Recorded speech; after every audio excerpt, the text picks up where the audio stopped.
नमस्कार। खबर आ रही है बूंदी से। भामाशाहों ने बांटे गर्म स्वेटर जर्सी। कार्यक्रम के मुख्य अतिथि रहे पीपलदा कोटा विधायक रामनारायण मीणा। पीपलदा कोटा विधायक रामनारायण मीणा राजकीय उच्च प्राथमिक विद्यालय गणपतपुरा बूंदी में भामाशाहों द्वारा स्वेटर जर्सी टाई वितरण समारोह में मुख्य अतिथि रहे। इस दौरान विद्यालय परिवार और बच्चों द्वारा अतिथियों का स्वागत सत्कार किया गया।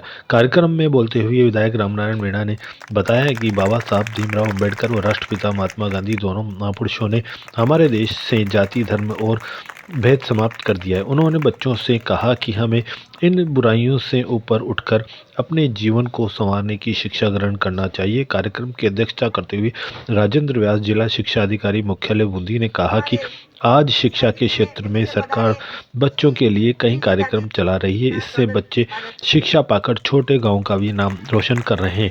कार्यक्रम में जिला शिक्षा अधिकारी वाई सिंह, समाजसेवी पुरुषोत्तम पारिक, सुनील दादीच, मुकेश दादीच, इश्तियाक अली, हनुमान जाकल, शिक्षक ग्रामीण मौजूद रहे।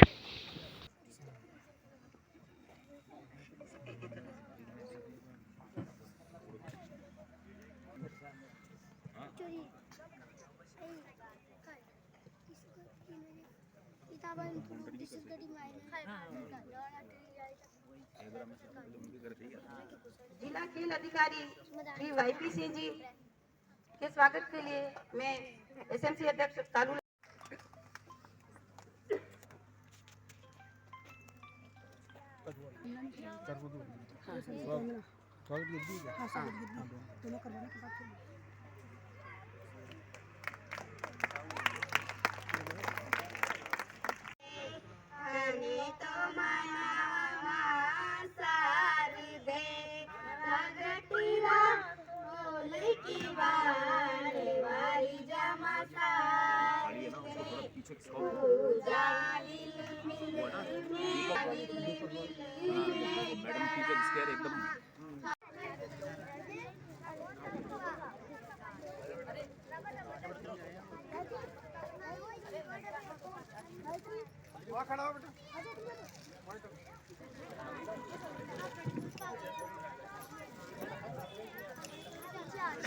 चलते जाओ बच्चों।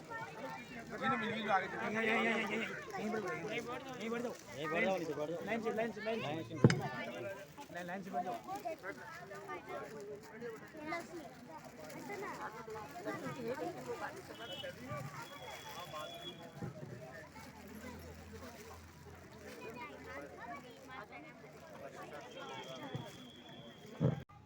विनोबा भावे और गांधी जी उन बस्तियों में जो मेला ढोया करते थे,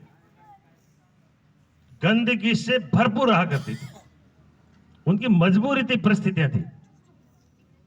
और आज तो मेला ढोना पाप है, सरकार भी सब कुछ चाहती है, कोई मेले का हाथ नहीं लगाए, यंत्र से सब कुछ ठीक हो। और अब तो हमारे वेस्ट की भी बहुत ज्यादा मैकेनाइज्ड हो गए।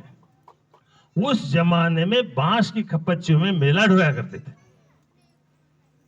और बरसात में जब मेला शरीर में पड़ता था, कपड़ों में पड़ता था, छिटक करके वो किसी तरह अपना काम करके रोजी रोटी कमाया करते थे। दूर से रोटी डाली जाती उस जमाने में, जिनको हम आज भी याद करते, सब नेता याद करते हैं। बाबा साहब भीमराव अम्बेडकर। बेटे बोलोगे नहीं?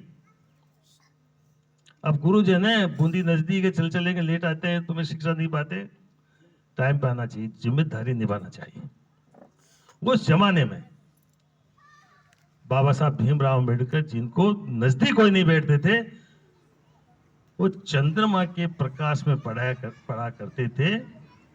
थोड़ी देर चिमनी जला करती थी, उस चिमनी के प्रकाश में पढ़ा करते थे। और विश्व के महान व्यक्तियों में, और इस भारत जैसे महान देश का उन्होंने संविधान बनाया, देश को बचाया, उनसे सीखना चाहिए। उनको भी आपको सीखना पड़ेगा। हम उनसे सीखेंगे तो आगे बढ़ने की प्रेरणा मिलेगी। मैं तो जिला शिक्षा अधिकारी से कहूंगा, कोई भी महात्मा, महान पुरुष किसी भी उसका है, कहीं का भी है, उनकी जीवनियां बच्चों को हर स्कूल में किस तरह से पढ़े, ये किसी तरह से सरकार से बात करके, सिटिंग एमएलए से बात करके, वैसे तो हमारे देश को चलाने वाले यहाँ से सांसद भी हैं, उनको चाहिए उनको बांटे। राजनीति अलग चीज है। राजनीति तो बड़ा अजीब हो गया, जिससे घृणा होती है आजकल अच्छे लोगों को। उस जमाने में, पुराने जमाने की मैं बात अर्ज कर रहा था, गांधी जी और विनोबा भावे उन गंदी बस्तियों में रुका करते थे रात को, और शाम को रघुपति राघव राजा राम पतित पावन सीताराम के भजन गाया करते थे।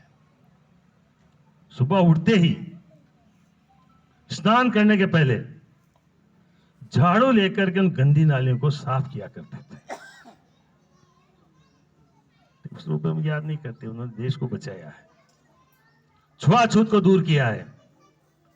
और आज हम जो गंदी बस्ती में रहते हैं वही उनके खिलाफ बोलते हैं, क्योंकि व्हाट्सएप में मीडिया ऐसा हो गया, सोशल मीडिया, एक के खिलाफ कुछ लिख दिया, न सोचते हैं न विचारते हैं, और नंबर लेने के लिए जनता में अपनी वाही वाही के लिए हम कुछ भी लिख देते हैं।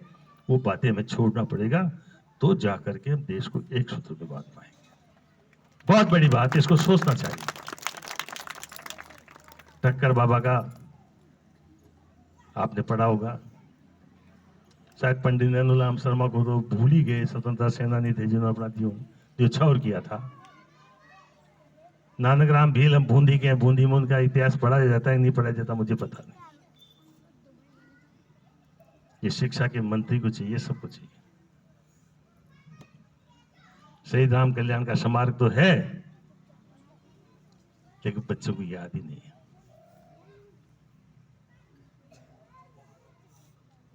तो मैं आपसे अर्ज कर रहा था, इनको कैसे किया जाए। मैं तो यहां से नहीं हूं, नहीं तो किताबें आसानी से दी जा सकती हैं। इनको हर स्कूल में लाइब्रेरी होना चाहिए। तो उस समय को हमें याद रखना चाहिए, देश कैसे आजाद हुआ, कहने को नहीं होता। गांधी जी को गोली मारने वाले को हमारी भावना से हम अच्छा मान सकते हैं, क्योंकि गांधी जी ने छुआछूत मिटाया। हम आज भी छुआछूत की कल्पना कर सकते हैं, परिकल्पना कर सकते हैं, लेकिन यदि छुआछूत कम नहीं होता तो शायद एक कभी देश टुकड़ों में बट चुका होता या बट गया होता।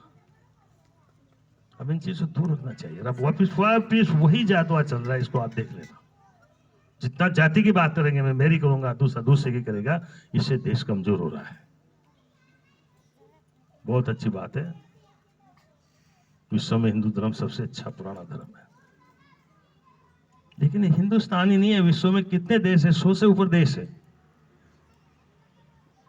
एक देश जिंदा नहीं रह सकता बिना आसपास के, जैसे हमारा पड़ोस होता है ना, वैसे आज दिल्ली में बैठ करके दिल्ली के लोग, कलकत्ता के लोग पड़ोसी खाड़ी के रास्ते में सुबह जाते हैं, 1-1.5-2 घंटे की फ्लाइट से, शाम को नौकरी करके आ जाते हैं, बड़ा बिजनेस संभाल के आ जाते हैं। देश बहुत छोटा हो गया, दुनिया बहुत छोटी हो गई। मुझे याद है जिस जमाने में बाबरी मस्जिद का कांड हुआ था, हम गए थे विदेश, कोलालमपुर जैसी जगह में। इसमें से थोड़ा सा बच्चों के लिए कोई चीज अपन दें, और ईश्वर ने मेरी वो इच्छा पूरी की, और आदरणीय मुख्य अतिथि महोदय ने मेरे निवेदन को स्वीकार किया। इसके लिए मैं हृदय के गहन तल से उनका हार्दिक आभार और अभिनंदन व्यक्त करता हूं। और ईश्वर ने जो ये भेंट करने की जो मुझे इच्छा शक्ति प्रदान की है, उसके लिए मैं ईश्वर का बहुत बहुत आभारी हूं। मैं आदरणीय मुख्य अतिथि महोदय से एक निवेदन करना चाहूंगा कि आपके सानिध्य में ही ये